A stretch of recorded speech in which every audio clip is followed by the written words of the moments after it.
नमस्कार दोस्तों, मैं कुलदीप और आप सभी का फिर से स्वागत करता हूं अपने चैनल ड्यू एजुकेशन में। और दोस्तों, इस सेशन में मैं आपको बताऊंगा कि प्रारंभिक भारत में लिंग और जाति के बीच क्या संबंध है, यानी जो जेंडर और जो कास्ट है उनके बीच में क्या रिलेशन था प्राचीन भारत में। दोस्तों, ऐसी और जो शानदार टॉपिक पर शानदार वीडियो बन रखी है उनकी जो लिंक है मैंने डिस्क्रिप्शन में दे रखी है, आप वहां से जाइए तथा उन वीडियो को जरूर देखिए। तो दोस्तों, आइए बात करते हैं कि भारत में लिंग और जाति के बीच क्या संबंध थे।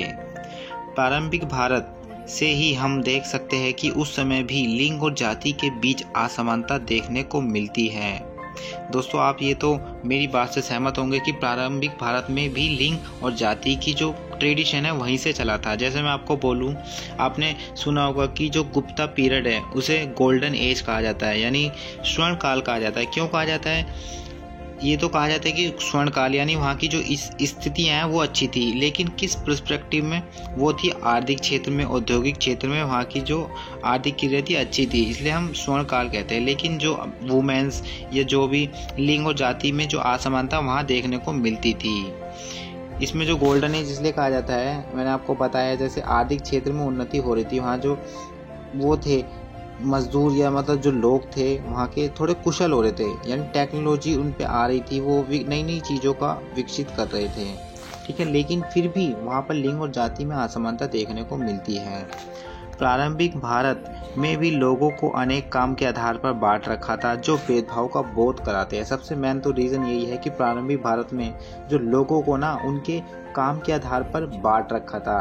बेशक वो जन्म एक ही माँ की कोख से हुए हो, उनको कोई इक्वल मतलब उनको शुरू से ही कोई भेदभाव नहीं किया जाता, लेकिन जैसे ही समाज में आते रहते हैं और उनकी जो प्रारंभिक ट्रेडिशन है, यानी जो भी व्यक्ति कोई सा जो काम करेगा उसको कार्य के आधार पर बांट दिया जाता है।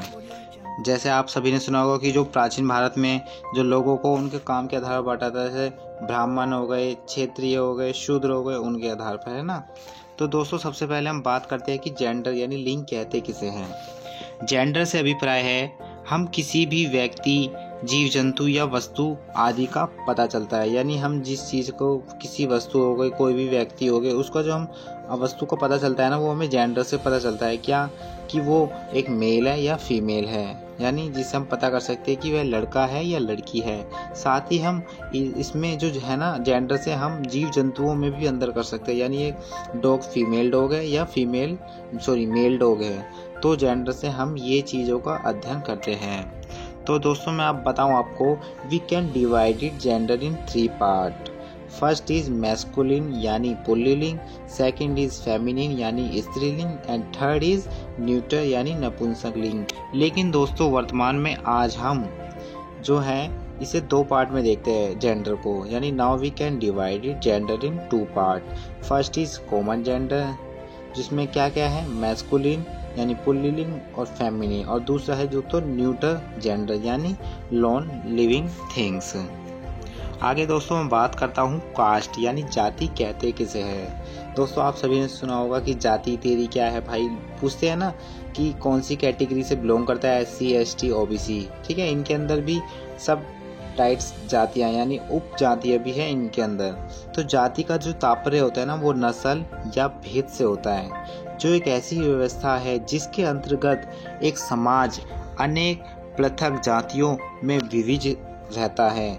इन जातियों के बीच पारस्परिक संबंध ऊंच नीच के आधार पर निर्धारित होते हैं। तो दोस्तों, इसमें यही है कि जो जाति का अर्थ है वो नस्ल भेदभाव गोरे रंग काले रंग के आधार पर किया जाता है, और इसमें जो जातियां होती हैं उनको काम के आधार पर अलग अलग ग्रुपों में विभाजित कर दिया जाता है, जो एक लिंग और जो जाति के बीच असमानता को दर्शाता है। तो दोस्तों, मैं आपको बोलूं कि सबसे पहले बताएंगे हम इसमें भारत में लिंग असमानता के क्या कारण हैं। तो इसमें कुछ फैक्ट भी है, मैं आपको बताता हूँ, ठीक है। भारत में लिंग असमानता, तो हम सिर्फ नाम के लिए 21वीं सदी में जी रहे हैं। दोस्तों, हम सिर्फ नाम के लिए ना 21वीं सदी में जी रहे हैं, जो एक बेटा होने पर खुशी मनाते हैं और एक बेटी का जन्म हो जाए तो शांत हो जाते हैं। ये अक्सर देखा जाता है फैमिली के मेंबर्स में कि जब बेटा होता है तो एकदम खुशी, ढोल नगाड़े सब बजाते हैं, लेकिन जब एक बेटी का जन्म होता है तो एक शांत स्वभाव, जैसे नदी में बाढ़ आ गई हो ना तो वहाँ गाँव सूखा हो जाता है, बिल्कुल शांत, उस समय वैसी स्थिति हो जाती है। लड़के के लिए इतना प्यार कि लड़के के जन्म की चाह में हम प्राचीन से ही लड़कियों को जन्म के समय या जन्म से पहले ही मरवा देते हैं। अक्सर दोस्तों प्राचीन समय में क्या ट्रेडिशन था कि जो हमारे वंश की जो सत्ता है ना वो लड़का ही कमांड करेगा, तो इसमें सबसे पहले प्राचीन समय में लड़कों को ही महत्व दिया जाता था। लड़कों को ही जन्म अगर होता था तो उनके लिए ढोल नगाड़े सब बजते थे, लेकिन लड़की जैसे पता लगा कि हाँ यह अब लड़की होगी तो उसमें इतना मतलब ढोल नगाड़े नहीं बनाए जाते। और कई तो ऐसी भी समस्याएं हैं प्राचीन भारत में जो देखी गई थी कि जब लड़कियां होती है तो उनको मरवा दिया जाता है, क्योंकि वो सोचते हैं कि जो अपने जो घर का वंश है जब वो लड़कों से ही चलता है। बट ऐसे ट्रेडिशन में अगर माना जाए तो ऐसा नहीं एक्सेप्ट किया जाता। यदि वह सौभाग्य से नहीं मरती है, यानी हम कह सकते हैं कि अगर लड़की को जब जन्म होता है वो नहीं मरती है, कारणवश बच जाती है, तो उसे सौभाग्यवश या दूसरे देशों यानी दूसरे जो समाज यानी दूसरे जब परिवार में जाती है साथ बिहा होके, तो वहाँ से उसके साथ भेदभाव किया जाता है। आपने सुना भी होगा डोरी सिस्टम, ठीक है, उसमें दहेज प्रथा वो, तो उनके जीवन में भेदभाव के अनेक तरीके ढूंढ लेते हैं। किस में भेदभाव करने के लिए? इस लड़कियों में। हम देवियों की पूजा तो करते हैं पर महिलाओं का शोषण करते हैं। देखो कितनी अच्छी परंपरा है। हम देवियों का तो शोषण करते हैं पर महिलाओं का शोषण करते हैं।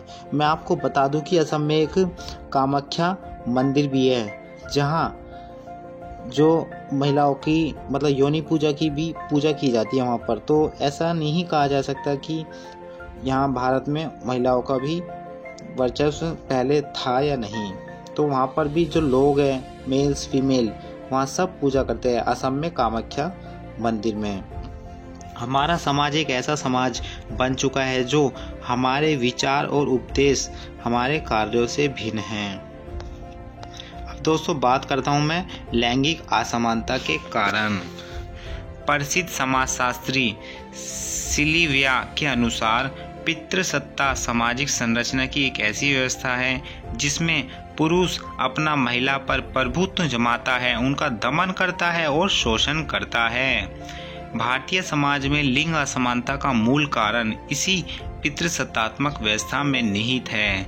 दोस्तों अक्सर जो प्राचीन भारत में और जो वुमेन में जो इतनी समानताएं देखी जाती है मेल के अकॉर्डिंग, वो जो सबसे मेन रीजन है वो है पैट्रियार्की यानी पितृसत्तात्मक। पितृसत्तात्मक का मतलब होता है दोस्तों रूल बाय फादर, यानी जो भी कोई घर है उसमें जो रूल होगा वो एक मेल ही करेगा, यानी कोई दादा करेगा, और जो आने वाला जो फ्यूचर होगा वो बेटा वो ही सत्ता कमांड करेगा। पितृसत्तात्मक का यही है। कोई भी डिसीजन मेकिंग पॉलिसी होगी वो कौन करेगा? एक मेल करेगा, ठीक है। इसमें ये देखा जाता था। महिलाओं का शोषण भारतीय समाज की सदियों पुरानी परिघटना है। पितृसत्तात्मक व्यवस्था ने अपनी वैधता और स्वीकृति हमारे धार्मिक विश्वास हो, चाहे वे हिंदू, मुस्लिम या किसी अन्य धर्म से ही क्यों ना हो, सबसे प्राप्त की है। अब बात करते हैं हम दोस्तों समाज में महिलाओं को निम्न स्थिति होने के कुछ कारणों में अत्यधिक गरीबी और शिक्षा की कमी भी है।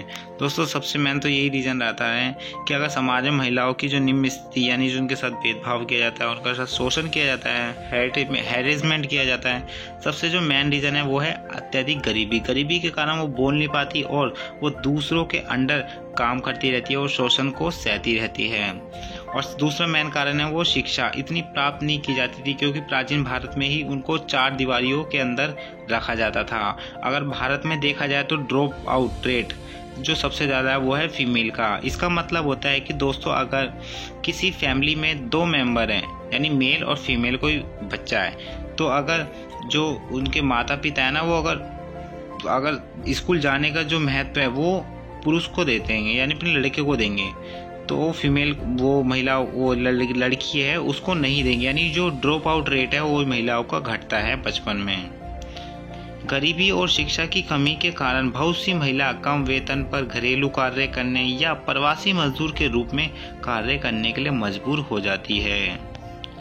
महिलाओं को न केवल असमान वेतन बल्कि उनके लिए कम कौशल की नौकरियां पेश की जाती है जिनका वेतन बहुत कम होता है।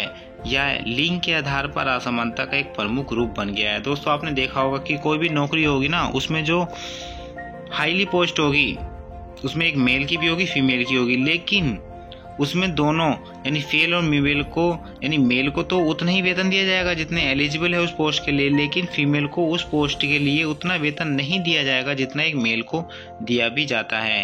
एक रूल भी बना हुआ है दोस्तों जो 1986 में बना था, जिसमें ये कहा गया था, रेमेशनरी एक्ट, उसमें ये कहा गया था कि कोई भी पोस्ट हो उसमें जो इक्वल मतलब सैलरी दी जानी चाहिए, लेकिन फिर भी आज इसमें ऐसी चीज़ों को नहीं देखा जाता। क्यों? क्योंकि हम उस चीज़ में अवेयर नहीं हैं। तो मैं आपको अगला पॉइंट बताता हूँ, प्रारंभिक काल में असमानता, यानी जो प्रारंभिक काल में असमानता यानी शिक्षा समानता भी ऐसे हम कह सकते हैं। हम जानते हैं कि प्राचीन काल से महिलाओं को शिक्षा की जगह घर की चार दीवारियों में रखा जाता था।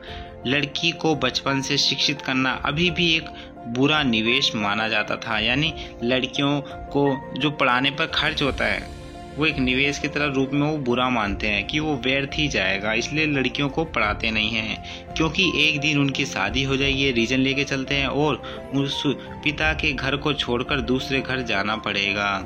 इसलिए अच्छी शिक्षा के अभाव में अधिकांश महिलाएं वर्तमान में नौकरियों के लिए आवश्यकता शर्तें को पूरा करने में असमान रह जाती हैं। महिलाओं को खाने के लिए वही मिलता है जो परिवार के पुरुषों के खाने के बाद बच जाता है। दोस्तों, इतनी ही महिलाओं की दयनीय शक्ति है, जिस कारण पौष्टिक भोजन के अभाव में महिलाएं कई तरह के रोगों का शिकार भी हो जाती है। कई ऐसी प्रॉब्लम भी है दोस्तों, अगर वर्तमान में देखा जाए, मैं क्या बताऊं आपको भी, जो अगर फीमेल एक गर्ल्स सुन रही होगी तो वो भी इन चीज़ों को जानती है कि उनके साथ कितना डिस्क्रिप्शन होता है। जैसे एक पैड्स बोलूँ मैं, पैड्स को भी जो मेडिकल होते हैं वो एक पैकेट में ही मतलब पन्नी में कवर करके देते हैं। क्यों भाई? ऐसी चीज़ें बनाया तो समाज के लिए है, फिर भी इन चीज़ों को कितना वो मतलब अछूत माना जाता है। अगला पॉइंट है दोस्तों जो असमानता का, वो है लिंग असमानता भारत में एक सामाजिक मुद्दा बनकर हमारे सामने खड़ा भी हुआ है, तो इसके ऊपर हम बात करते हैं। भारत में लिंग असमानता सदियों से एक सामाजिक मुद्दा रहा है। यह कि भारत में कई हिस्सों में बालिकाओं के जन्म का स्वागत नहीं किया जाता।